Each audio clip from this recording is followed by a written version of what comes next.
Assalamualaikum warahmatullahi wabarakatuh. Bertemu lagi dengan saya, Dina Lestari, peserta Latsar CPNS BPSDMD Provinsi Kalimantan Selatan, tahun 2022, Angkatan 16, Kelompok 4. Pada video kali ini, saya diberi tugas tentang analisis isu efektivitas kinerja individu berdasarkan tupoksi. Untuk lebih jelasnya, saya akan menjelaskan pada video berikut ini. Yang pertama, ada definisi isu. Isu adalah suatu hal yang terjadi baik di dalam maupun di luar suatu organisasi yang apabila tidak ditangani secara baik akan berdampak negatif pada organisasi tersebut, bahkan berlanjut pada tahap krisis. Selanjutnya ada daftar isu yang akan kita bahas. Yang pertama, mengidentifikasi isu. Yang kedua, penapisan isu prioritas dengan metode APKL atau USG. Yang ketiga, menganalisis akar masalah dengan menggunakan fishbone. Yang keempat, menemukan pemecahan masalah dengan menggunakan SWOT. Yang kelima, menyusun alternatif pemecahan masalah. Di sini saya mengidentifikasi 3 isu. Yang pertama, rendahnya minat bekerja dan tanggung jawab pegawai dalam mengerjakan pekerjaan. Yang kedua, belum optimalnya sarana dan prasarana dalam menunjang pekerjaan yang ada di kantor. Dan yang ketiga, sumber daya manusia tidak memiliki kualifikasi yang cukup. Yang selanjutnya ada penilaian kualitas isu dengan APKL atau USG. Kriteria kualitas isu diberi scoring dengan menggunakan Likert 1-5 dengan ketentuan sebagai berikut. Skor 1 sangat kurang pengaruhnya, skor 2 kurang pengaruhnya, skor 3 sedang pengaruhnya, skor 4 kuat pengaruhnya, dan skor 5 sangat kuat pengaruhnya. Selanjutnya ada penapisan isu dengan APKL. Nomor, isu, aktual, problematik, khalayak, layak, jumlah, dan prioritas. Yang pertama ada isu rendahnya minat bekerja dan tanggung jawab pegawai dalam mengerjakan pekerjaan. Scoring aktualnya 4, scoring problematiknya 4, scoring khalayaknya 3, scoring layaknya 4, dan jumlah skornya 15 dalam prioritas 2. Isu yang kedua yaitu belum optimalnya sarana dan prasarana dalam menunjang pekerjaan yang ada di kantor. Scoring aktualnya 5, scoring problematiknya 4, scoring khalayaknya 5, scoring layaknya 5, dan jumlah scoringnya ada 19. Prioritas 1. Isu yang ketiga yaitu sumber daya manusia tidak memiliki kualifikasi yang cukup. Scoring aktual 3, scoring problematik 4, scoring khalayak 3, scoring layak 4, dan jumlah scoring 14, prioritas 3. Setelah itu ada penapisan isu dengan USG. Nomor, isu, kriteria, ada urgensi, seriousness, growth, jumlah, dan ranking. Isu yang pertama, rendahnya minat bekerja dan tanggung jawab pegawai dalam mengerjakan pekerjaan. Scoring urgensinya 4, scoring seriousness-nya 4, scoring growth-nya 4, jumlahnya 12, dan ranking 2. Isu yang kedua, belum optimalnya sarana dan prasarana dalam menunjang pekerjaan yang ada di kantor. Scoring urgensinya 5, scoring seriousness-nya 4, scoring growth-nya 5, dan jumlah scoringnya 14, ranking 1.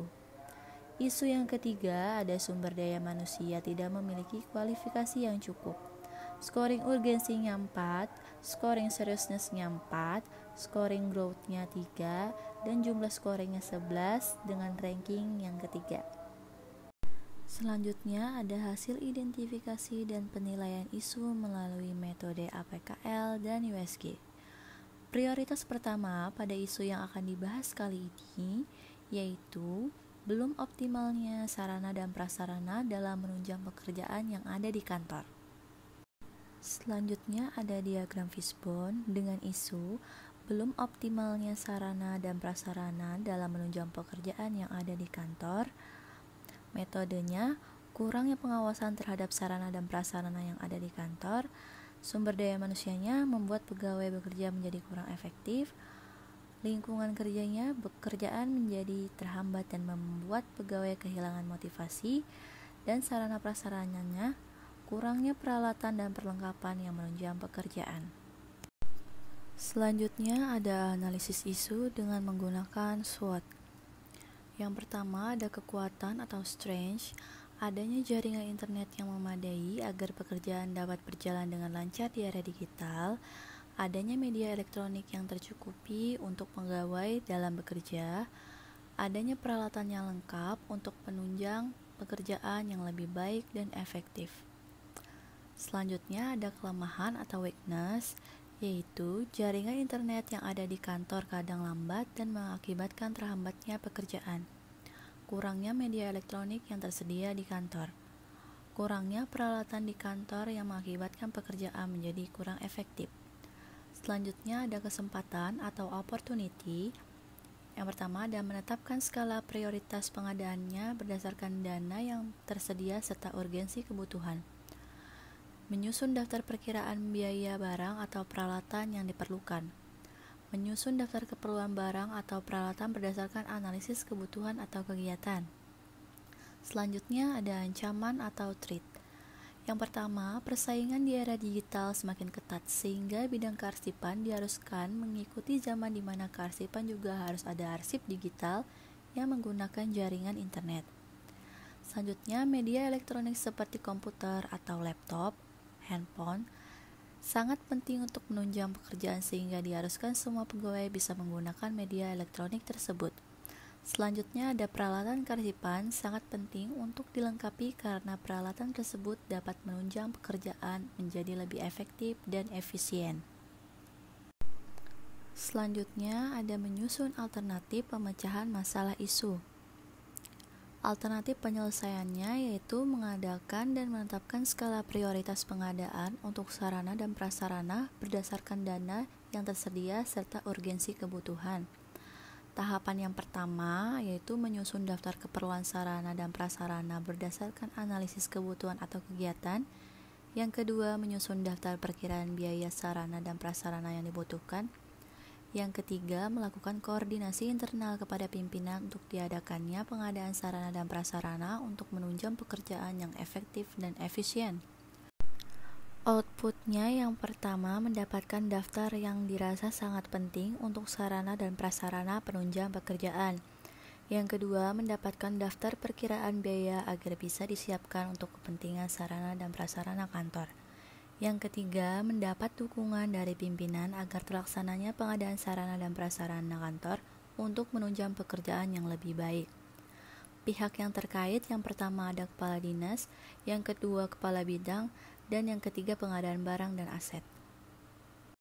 Sekian yang dapat saya sampaikan, salah khilaf mohon maaf. Wassalamualaikum warahmatullahi wabarakatuh.